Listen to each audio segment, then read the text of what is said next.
Okay, ICICI Pru में बिकवाली करिए। एक सेल का कॉल भी आता हुआ। थोड़ी सी वो जो रिकवरी है थोड़ी सी अब ठंडी पड़ी है।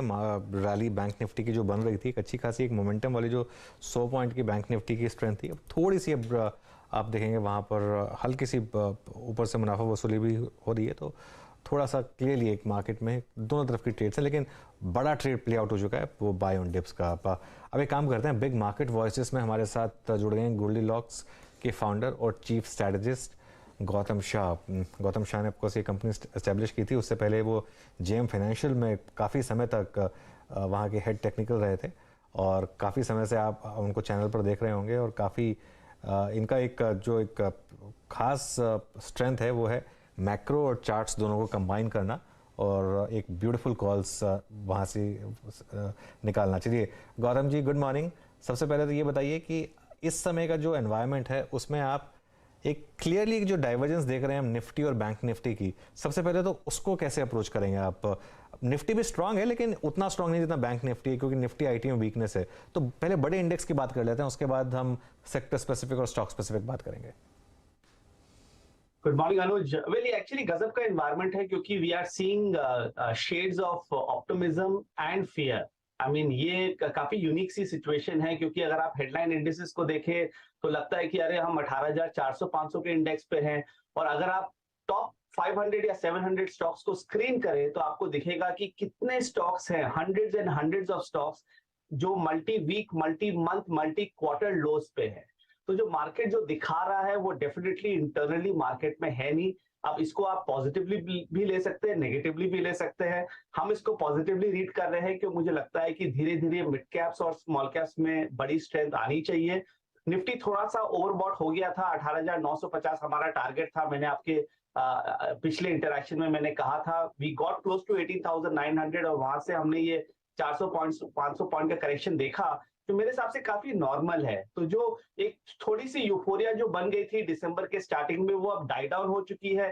चार्ट्स तो थोड़े से ओवरबॉट थे, वो अब नॉर्मल लेवल पे चले गए हैं, और आई थिंक अब मार्केट के पास एक अच्छा प्लेटफॉर्म है वापस यहाँ से टर्न अराउंड करने का और वापस 18,900 19,000 तक जाने का।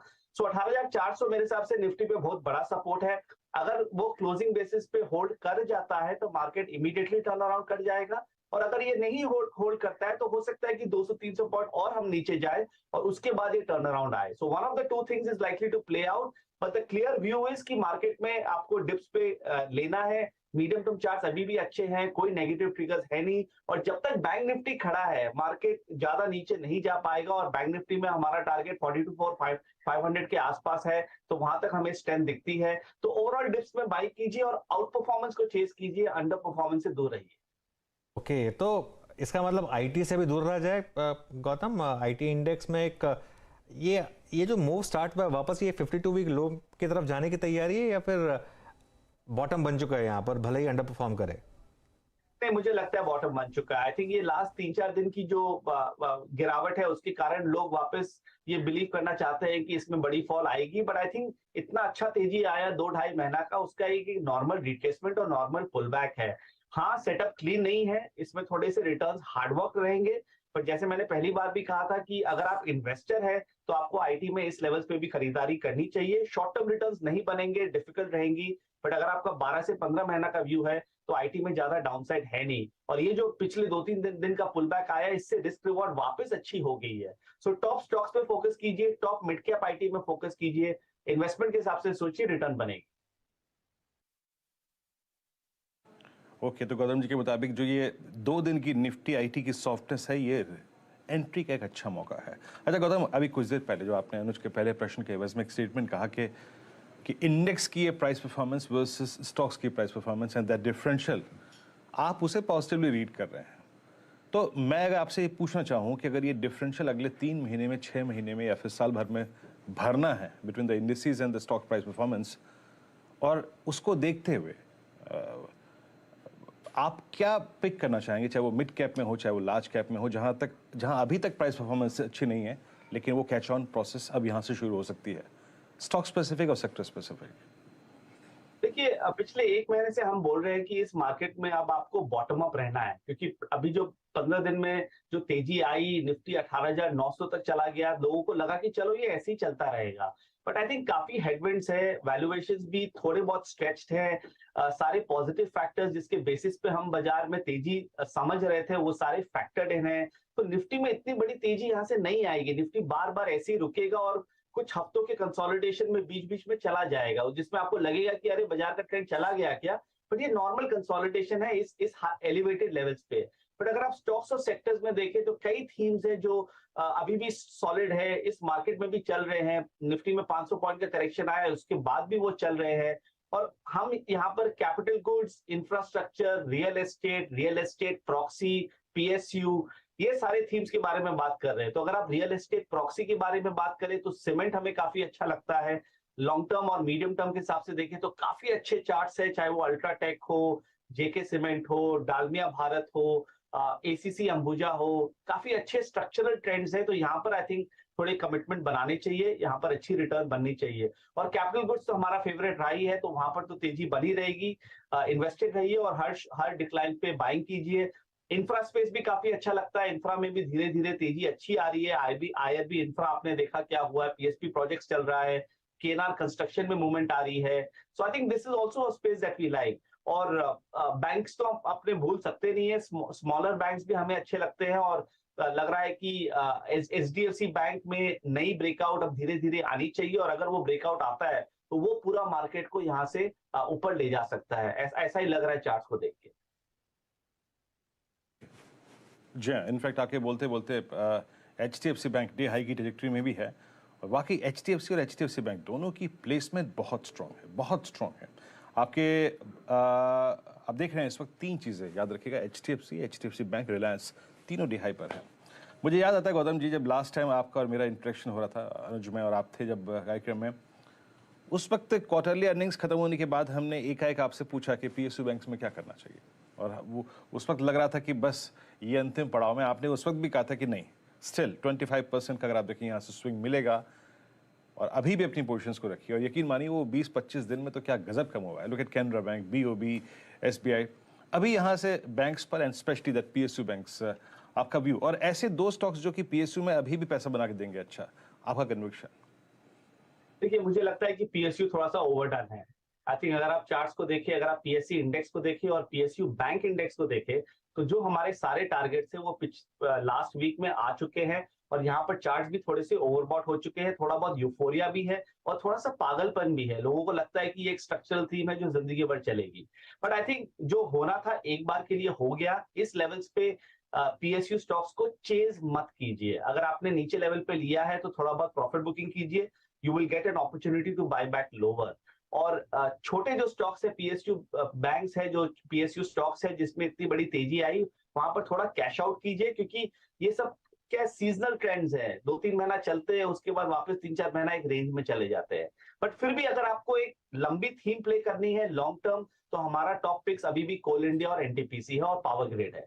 तो ये तीन स्टॉक्स अभी भी यहाँ पर कमिटमेंट बना सकते हैं। कोल इंडिया में तो अच्छी करेक्शन आई है पिछले 1 महीना में, और सेफ्टी काफी अच्छी है, डिविडेंड यील्ड तो अच्छा है ही, अभी भी अंडर ओन्ड है मेरे हिसाब से, मोमेंटम उतना अच्छा नहीं है तो लोगों को अट्रैक्ट नहीं कर रहा है। बट अगर आपको अपने पोर्टफोलियो में स्टेबिलिटी चाहिए तो कोल इंडिया, एनटीपीसी, पावर ग्रिड में काम कीजिए, और दूसरे जो छोटे स्टॉक्स है उसमें प्रॉफिट बुकिंग कीजिए। ठीक है। अच्छा गौतम, एक बार जरा कोटक महिंद्रा बैंक का चार्ट देखिए और बताइए यहाँ पर क्या करें, क्योंकि यहाँ पर कई लोगों को लग रहा है कि इतना बड़ा ब्लू चिप इतने टाइम से अंडर परफॉर्म कर रहा है, और जब लग रहा है कि चलिए कोटक का टाइम आ गया, ये फिर थोड़ा सा निराश कर देता है। यहाँ पर क्या व्यू है? देखिए, कोटक में जो अभी हो रहा है ये 6 महीना पहले एक्सिस बैंक में होता था। अगर आप चार्ट को देखेंगे तो एक्सिस बैंक में भी 6-8 बार उसने अटेम्प्ट किया था ब्रेकआउट का, फॉल्स ब्रेकआउट हुआ, और उसके बाद जब जेन्युइन ब्रेकआउट हुआ तो कोई स्टॉपिंग ही नहीं है, और अब एक्सिस बैंक अब लाइफ हाइस पे चल रहा है। आई थिंक कोटक बैंक में भी इवेंचुअली ये होगा, बट जैसे मैंने कहा, इस मार्केट में अंडर परफॉर्मेंस को चेज मत कीजिए। अगर कुछ नहीं चल रहा है तो we should not force it to do well. जब उसमें ब्रेकआउट आएगी तब उसको देखेंगे। मेरे पास अभी क्लियर लेवल्स हाथ में नहीं है, बट 1920 के ऊपर अगर ये जब स्टॉक ये चलेगा तब हम इस पे ध्यान देंगे। बट अभी के मार्केट में दूसरे अंडर परफॉर्मर जो है एचडीएफसी बैंक, उस पे ज्यादा फोकस कीजिए। I think HDFC bank is setting up for new lifetime highs, और अगर ये स्टॉक अच्छा कर गया तो निफ्टी, बैंक निफ्टी ऑब्वियसली चल जाएगी। हाँ, अगर HDFC bank all time high जाएगा तो बैंक निफ्टी 50,000 क्लियरली जाएगा। गौतम, वो तो एक जो बोल्स हैं, होप करेंगे कि आपकी बात सच हो। तो ये हो गई बात। अच्छा, फार्मा इंडेक्स, एक फार्मा में एक अगर आपने ट्रैक किया हो, यहाँ पर काफ़ी लोगों को लग रहा है कि बहुत डिसअपॉइंट किया है इसने काफ़ी लोगों को, except for 2-3 stocks here and there जो चले हैं। यहाँ पर कोई view? Yes Anuj, very disappointing, क्योंकि हर बार हम फार्मा में कुछ तेजी देखते लगता है कि चलो अब इसमें जेन्युइन मूव है, बट वो हर बार फॉल्टर करता है। तो फार्मा तो अभी भी अच्छा नहीं लग रहा है, मूविंग एवरेजेस के नीचे चल रहा है। सन फार्मा और सिप्ला को छोड़ के सारे स्टॉक्स के सेटअप्स खराब है। जो बोलते हैं ना कि don't catch a falling knife, I think that has worked so well in the last 1 year, क्योंकि हर बार जब आपको लगता है कि चलो ये सपोर्ट काम करेगी, नया लो बन जाता है। तो इससे दूर रहिए। 18,500 के इंडेक्स में आप क्यों उन स्टॉक्स में माथा लगाना चाहेंगे जो एक 52 वीक लो पे चल रहा है? ये वैल्यू का मार्केट रहा नहीं है, ये आउट परफॉर्मेंस का मार्केट है, ग्रोथ का मार्केट है, और हमें उसी में रहना है। तो फार्मा से दूर रहिए, आई थिंक कोई अपॉर्चुनिटी है। दवा से रहिए दूर, अभी गौतम जी को यही है मंजूर। अच्छा गौतम जी, आपके और हमारे बीच में जो बातचीत लास्ट मंत्रणा हुई थी, तब से लेकर अब तक के बीच में एक बड़ा बदलाव है। क्रूड नाउ इट्स 75-77, बट अभी भी स्ट्रीट बहुत बड़ा एडवांटेज एशियन पेंट्स को नहीं दे रहा है। आई मीन एशियन पेंट्स वहीं पे बैठा हुआ है। Now Asian Paints, Pidilite, then we have Berger Paints. इस बार इंडिगो काफ़ी अच्छी खासी प्राइस परफॉर्मेंस दे रहा है। आप क्रूड की स्टोरी को और इस क्रूड के रिट्रेसमेंट को कहाँ, आई मीन क्रूड आप देखते कहाँ हैं एग्जैक्टली, और उसको देखते हुए कोरिलेट करते हुए आप प्ले क्या करना चाहेंगे, बाय क्या करना चाहेंगे? बाजार का पूरा रंग ही बदल गया, क्योंकि कब कब आपने देखा है कि बाजार चला है इतना और एशियन पेंट्स नहीं चला। बाजार चला है और बजाज फाइनेंस और बजाज फिनसर्व नहीं चल रहे हैं। लॉरेस लैब्स जैसे स्टॉक्स 52 वीक लोस पे है। डीवीज लैब जैसे स्टॉक्स महीनों से अंडर परफॉर्म कर रहे हैं। तो एक नया सा ये बाजार का सिनारियो है पिछले 3-4 महीने का, जो हम एनालिस्ट समझ के देख के अपने सब्सक्राइबर्स को बताना चाहते हैं। तो ये हमें देखना पड़ेगा बहुत क्लोजली, क्योंकि अपॉर्चुनिटीज अब उन सेक्टर्स में है जो पिछले 1-1.5 साल में उतना नहीं चले हैं। तो जैसे आपने क्रूड के बारे में कहा, आई थिंक क्रूड का चार्ट तो खराब है ही है, और मुझे लगता है कि इसमें और अभी गिरावट आएगी। $67 NYMEX क्रूड तक हमारा नियर टर्म टारगेट है, और हो सकता है कि $62 तक भी वो चला जाए। सो क्रूड में अगर ये फॉल आती है तो ऑब्वियसली इंडिया के लिए एक अच्छी बात है, और लग रहा है कि this will be one of the catalyst for Indian markets to do well over the next 3 to 6 months। पर जब क्रूड के बारे में बात कर रहे हैं तो गोल्ड और सिल्वर के बारे में बात करना बहुत इंपॉर्टेंट है, क्योंकि उसमें एक बहुत जेन्युइन सी टर्न अराउंड आई है। एक बार गोल्ड 1810 के ऊपर चलता है तो हो सकता है कि और $100-150 की मूवमेंट आ जाए, और सिल्वर मुझे लगता है कि $26-26.5 तक जा सकता है। तो गोल्ड एंड सिल्वर में जो 1-1.5 साल का जो करेक्शन कंसोलिडेशन था, वो मुझे लग रहा है कि खत्म हो गया, और वहां पर अच्छी तेजी आनी चाहिए। तो अगर आपको अपने पोर्टफोलियो को डाइवर्सिफाई करना है तो थोड़ा सा डिप्स में इन दोनों को भी लीजिए। ओके, चलिए गौतम, शुक्रिया आपका और समय निकालने के लिए और ये सारी कॉल्स सामने रखने के लिए। और अब एक काम करते हैं, अपने बाकी गेस्ट को भी शुक्रिया अदा करते हैं, और शुक्रिया हमारे साथ जुड़ने के लिए, सारी ट्रेड्स हमारे सामने रखने के लिए। मार्केट इस समय ऑलमोस्ट एट डेज हाई, खासतौर से बैंक निफ्टी जो वापस अब 100 पॉइंट नीचे वापस एक लीडरशिप ज़बरदस्त लेता हुआ, और एक आज मार्केट को जो थोड़ा सा तड़का दे रहा है वो रिलायंस। लोअर लेवल से सबसे पहले एक्चुअली रिलायंस ने स्टार्ट किया मार्केट की रिकवरी, बैंक निफ्टी ने उसके बाद ज्वाइन किया। रिलायंस सीधा 916 से घूमा और उसके बाद अब इस समय डे हाई पर, और बैंक निफ्टी भी इस समय ऑलमोस्ट डे हाई पर। 100 पॉइंट की तेज़ी सुबह एक बार दिखा चुका था आपको ये, लेकिन 82 पॉइंट ऊपर, और यहाँ पर भी एक अच्छी खासी तेज़ी की तैयारी होती हुई। तो एक शो को यहाँ समाप्त करते हैं और नीरज जी को सौंप देते हैं। विद मार्केट पूरा का पूरा लॉसेस जो है वो रिकवर कर चुका है। बिल्कुल, बहुत ही बेहतरीन रिकवरी, गैप डाउन के बाद शानदार रिकवरी, और अक्रॉस द सेक्टर्स आप मिड कैप में भी देखिए बहुत ही बढ़िया मजबूती दिख रही है। और अगर यही रफ्तार रही तो फिर आज तो आप जो सुबह कह रहे थे ना 18,500 के ऊपर जाना चाहिए, लग रहा है। और बैंक निफ्टी लग रहा है कि वो 44,000 की वापस एक ट्रैजेक्टरी जो उसने स्टार्ट कर दिया आज। बिल्कुल एग्जैक्टली। तो बढ़िया शानदार रिकवरी के मौके पर आपके बहुत सारे सवालों के जवाब दिए जाएंगे ट्रेडर्स हॉटलाइन में, लेकिन सबसे पहले इस वक्त की हेडलाइंस।